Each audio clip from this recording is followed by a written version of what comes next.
Dimanche 11 août 2013. Madame, Messieurs, bonsoir. Merci de votre fidélité. Bienvenue dans ce nouveau numéro de Pulsation à la une de l'actualité. Ce n'est plus une proposition. Le président Michel Martelly envisage d'organiser les prochaines élections sous l'empire de la loi électorale de 2008. L'exécutif et le Parlement doivent s'entendre pour modifier le texte pour qu'il soit en harmonie avec la Constitution amendée, indique l'un des conseillers du chef de l'État, Yuri Latortue, arguant qu'il est impossible pratiquement de réaliser les élections avant la fin de l'année avec la nouvelle loi électorale. On est en présence d'un pouvoir qui ne fait qu'improviser, déplore le leader de la KID. Evans Paul rejette les raisons avancées par l'exécutif pour justifier sa position.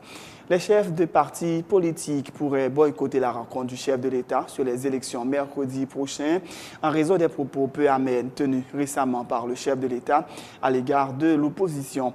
Michel Martelly a qualifié à plusieurs reprises les opposants politiques de voleurs de poules, de bœufs et de terre. Comment le chef de l'État peut-il vouloir dialoguer avec des responsables politiques après les avoir traités avec autant de mépris, se demande le président du comité de gestion de la KID. Dans l'actualité internationale, au moins 80 personnes ont été tuées et plus de 300 autres blessées samedi en Irak dans une série d'attentats non revendiqués. Une fois de plus, c'est la communauté chiite qui a été ciblée.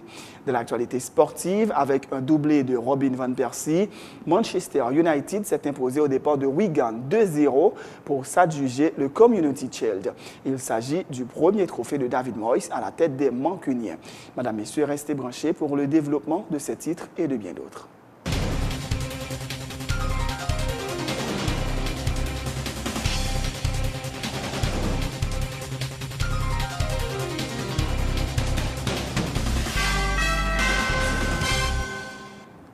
De recherche, bienvenue dans le développement du journal. Ce n'est plus une simple proposition.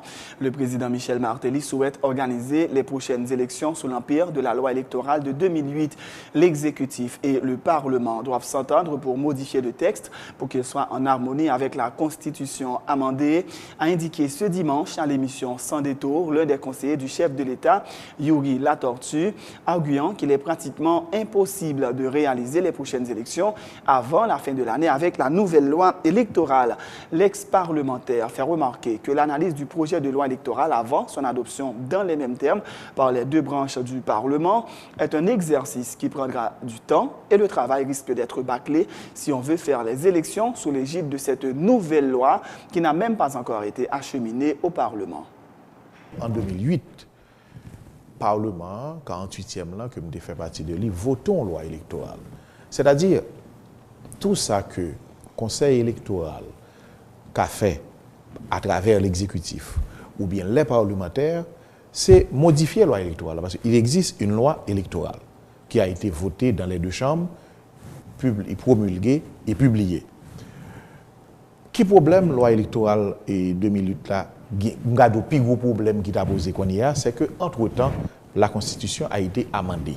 Moi, je crois que la loi électorale là, et 2008 là, nonobstant ça me soulevé à les cas servi, gagner un travail qui est déjà fait par CDCEPA, qui va dans les exécutifs. L'exécutif a un travail que le fait de lui. Parlement obtenu, moi je crois que si je dis à nous voulons réaliser les élections en décembre, eh bien il peut y avoir un dialogue pour que nous quimber loi électorale là de tout ce qui est conforme à la Constitution amendée de 1987. Combien de temps vous avez besoin là pour faire l'élection? D'après ça que le technicien dit. Dès que la loi électorale a fini de voter, il y a besoin de 4 mois. Ok. Dès que vous avez un calendrier, il y a besoin de 4 mois. Non, ça veut dire que il y a préparé, calendrier à préparer, mais il faut qu'il y ait la loi. Il faut qu'il y ait la loi. Il faut qu'il y ait d'abord. Ok, bon calendrier standard qui applique. Le calendrier, c'est quoi? Ce sont les inscriptions. Non, nous allons aller sur 4 mois. Après ça, vous retournez sur 4 mois. Ok. On dit là. D'après ça que le technicien dit, il dit besoin de 4 mois. Ok. Maintenant, le cri, c'est de réaliser les élections en décembre 2013. Il ne faut pas gagner ou pas boire. Avec procédure de nouvelle loi, même si vous voyez dans le Parlement, ce n'est pas retirer responsabilité sur le président et puis dire Parlement, loi, non, mon qu'on y a dégagé. Non, le Parlement n'aura pas le temps. Sinon, ce sera un travail bâclé. Moi, j'ai travaillé sur le projet de loi électorale, ça prend du temps. Pour que le projet de loi électorale arrive dans le chambre, doit prendre, pour moi, normalement 2 à 3 mois pour travailler sur. Donc, il n'y aura pas les élections pour moi au mois de décembre avec la nouvelle loi. Maintenant, si on veut réaliser les élections au mois de décembre, de façon à ce que nous ayons un Sénat qui est fonctionnel. Moi, je pense que la loi électorale de 2008 peut servir de repère. On est en présence d'un pouvoir qui ne fait qu'improviser, rétorque le leader de la Convention Unité démocratique KID, qui participait lui aussi à 100 détours. Pour Evans Paul, les raisons avancées pour justifier l'application aujourd'hui de la loi électorale de 2008 ne tiennent pas la route. Selon M. Paul, deux scénarios sont possibles. On ne va pas avoir d'élection avant la fin de l'année ou on se dirige vers un scrutin mal organisé. Et dans les deux cas, c'est le pays qui en souffrira, a-t-il dit. Moi, j'ai un avis contraire par rapport à l'opinion Zanmim, sénateur Latortue, sous Jean Livre question. Il est difficile pour aller dans la loi 2008 là, pour plusieurs raisons. Raison constitutionnelle, sénateur Latortue souligne gagné pour trancher deuxième tour, si on a un écart de 25% entre deux candidats qui gagnent plus que 25% automatiquement élus. Or, dans la loi 2008, là, il dit que c'est deux premiers qui prennent dans le deuxième tour, quel que soit l'écart qui gagne entre eux, il va faire différence ça. Maintenant, on pose une question simple. Même temps qu'on prend pour adopter une nouvelle loi, ou pour la même démarche là, tout pour amender la loi 2008 là. Parce qu'il faut le passer devant deux chambres. Alors nous en face, une situation qu'on caractérise deux gens. Ou bien, une absence de vision qui vient là dans improvisation. Improvisation vient créer problème cohésion et cohésion là dans confusion. J'aime la question qu'on y a, nous avons deux cas de figure. C'est ou bien élection pas faite, ou bien mal faite, il n'y a pas bon pour le pays.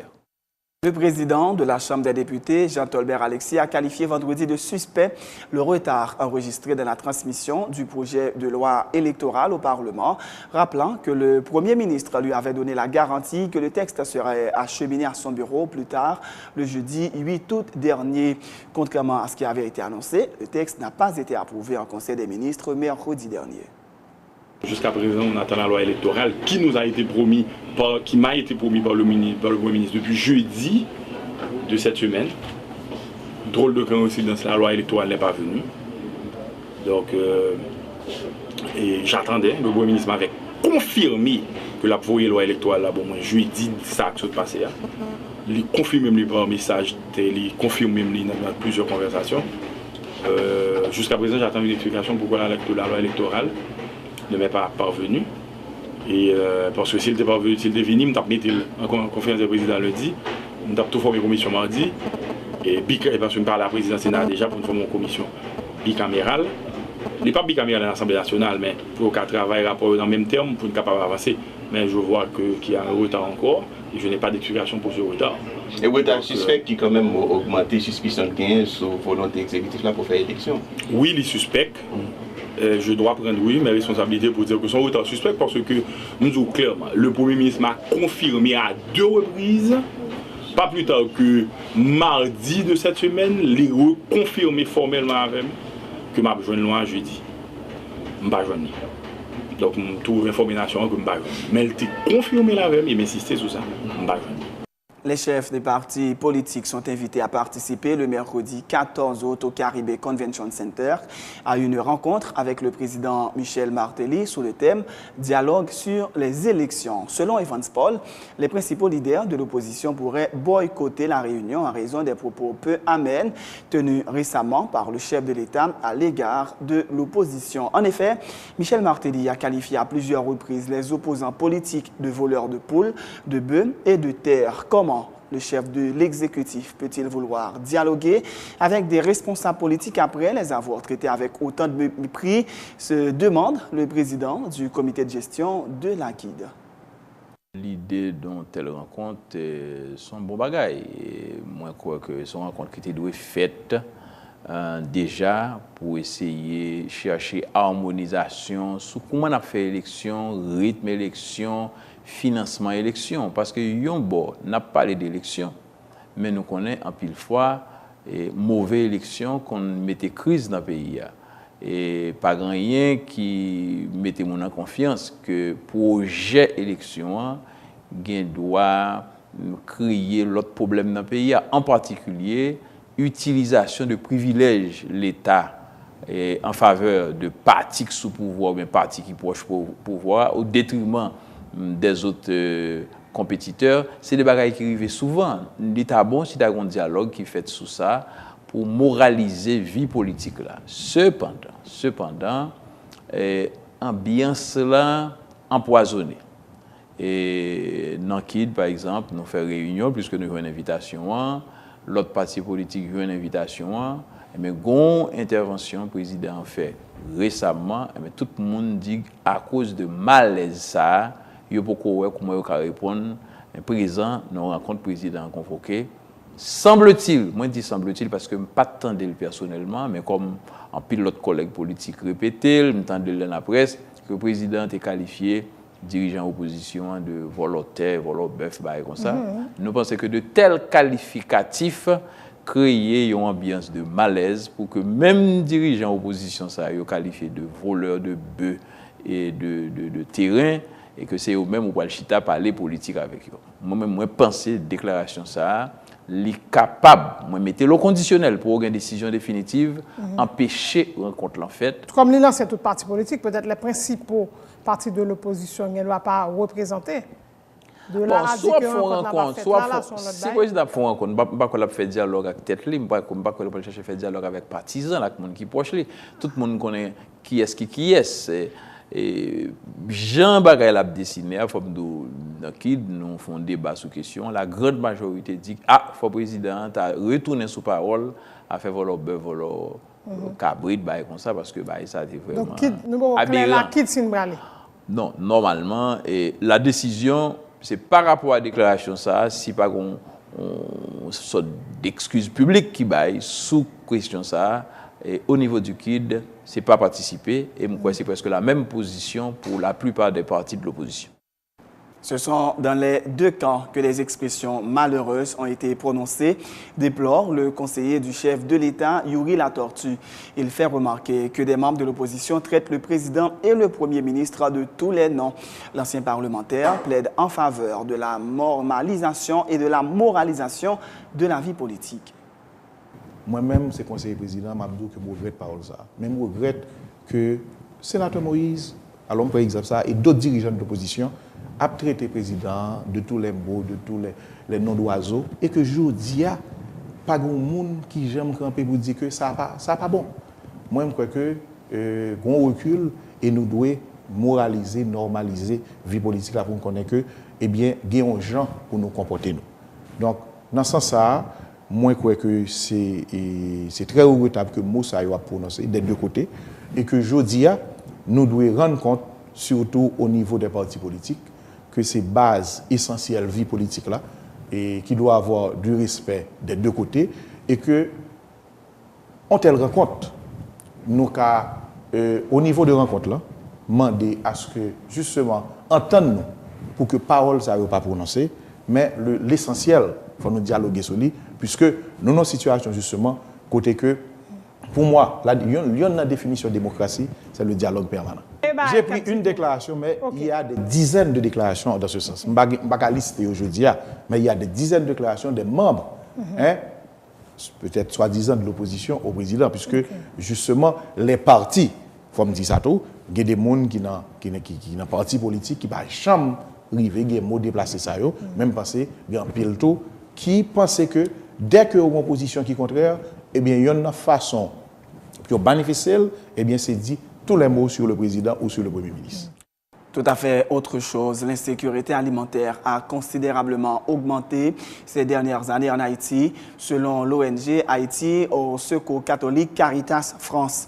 Intervenant cette semaine sur les ondes de Radio Vatican, les responsables de cette organisation internationale ont fait remarquer que plus de 2 millions de personnes sont menacées par l'insécurité alimentaire contre seulement 800 000 en 2011, suivant des données compilées par les Nations Unies et la CNSA en Haïti. Craignant une situation d'urgence humanitaire dans le pays, Haïti au Secours catholique Caritas France juge insuffisants les efforts des ONG et du gouvernement haïtien qui ne touchent que 700 000 bénéficiaires. Mercredi dernier, le gouvernement et l'ONU avaient lancé un appel d'urgence pour recueillir 100 millions de dollars d'aide humanitaire en faveur de plus de 2 millions de citoyens menacés par la faim. Le ministre de l'Agriculture, Thomas Jacques, a annoncé cette semaine la mise en place en partenariat avec la Banque centrale d'un système de crédit agricole en vue d'augmenter la production dans le secteur. Des pompes d'irrigation ont également été distribuées aux agriculteurs, selon Thomas Jacques. Jusqu'à présent, je veux dire, l'agriculture haïtienne est une agriculture de subsistance. L'agriculture côté paysans est plus consacré pour produire, non premier temps pour manger et deuxième temps pour partir pour vendre sur le marché. Nous pensons que l'agriculture ça a limité un pile renforcement et c'est dans ce sens que la campagne agricole, on a regardé que nous avons intensifié et campagne agricole côté ministère de l'agriculture chaque année qu'on était venu notamment dans la campagne printemps simplement mais je dis nous dit que tous les 3 campagnes agricoles le ministère de l'agriculture a fait présent dans eux. Nous venons avec un programme côté n'a pas acheté des pompes d'irrigation notamment dans les zones les plus difficiles dans les zones côté moun yo gen difficulté pour capable faire irrigation et bien nous acheter des pompes d'irrigation pour permettre que moun yo capable joindre prendre l'eau pour capable rouser terre pour capable faire plus manger. Et là le ministère a distribué à peu près 200 pompes d'irrigation et actuellement une troisième une centaine de pompes encore que nous allons distribuer à travers le pays pour permettre que nous soyons capables de valoriser les points d'eau pour nous capables de faire plus manger.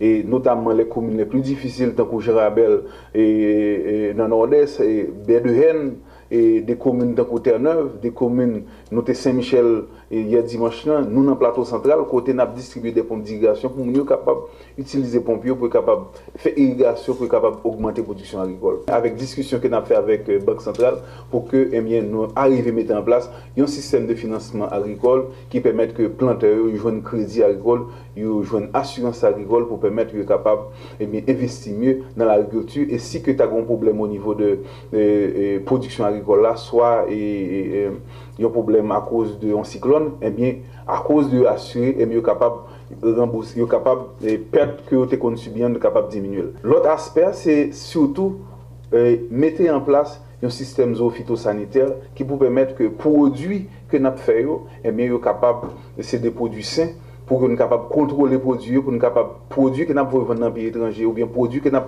mis sur le marché pour consommation haïtienne, et bien produits ça, il y a tout un travail qui peut être pour nous capables de contrôler la qualité des produits pour qu'en fin de compte nous répondions à normes standards et internationales. C'est la fin de ce journal. Juste avant de vous quitter, voici le rappel des titres. Ce n'est plus une simple proposition. Le président Michel Martelly envisage d'organiser les prochaines élections sous l'empire de la loi électorale de 2008. L'exécutif et le Parlement doivent s'entendre pour modifier le texte pour qu'il soit en harmonie avec la Constitution amendée, indique l'un des conseillers du chef de l'État, Yuri Latortue, arguant qu'il est impossible pratiquement de réaliser les prochaines élections avant la fin de l'année avec la nouvelle loi électorale.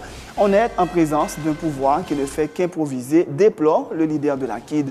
Evans Paul rejette les raisons avancées par l'exécutif pour justifier sa position. Les chefs de partis politiques pourraient boycotter la rencontre du chef de l'État sur les élections mercredi prochain en raison des propos peu amènes tenus récemment par le chef de l'État à l'égard de l'opposition. Michel Martelly a qualifié à plusieurs reprises les opposants politiques de voleurs de poules, de bœufs et de terre. Comment le chef de l'État peut-il vouloir dialoguer avec des responsables politiques après les avoir traités avec autant de mépris, se demande le président du comité de gestion de la KID. Dans l'actualité internationale, au moins 80 personnes ont été tuées et plus de 300 autres blessés samedi en Irak dans une série d'attentats non revendiqués. Une fois de plus, c'est la communauté chiite qui a été ciblée. Dans l'actualité sportive, avec un doublé de Robin Van Persie, Manchester United s'est imposé au départ de Wigan 2-0 pour s'adjuger le Community Shield. Il s'agit du premier trophée de David Moyes à la tête des Mancuniens. C'est la fin de ce journal. Merci de l'avoir suivi. Bonne suite de programme sur Télé Pluriel.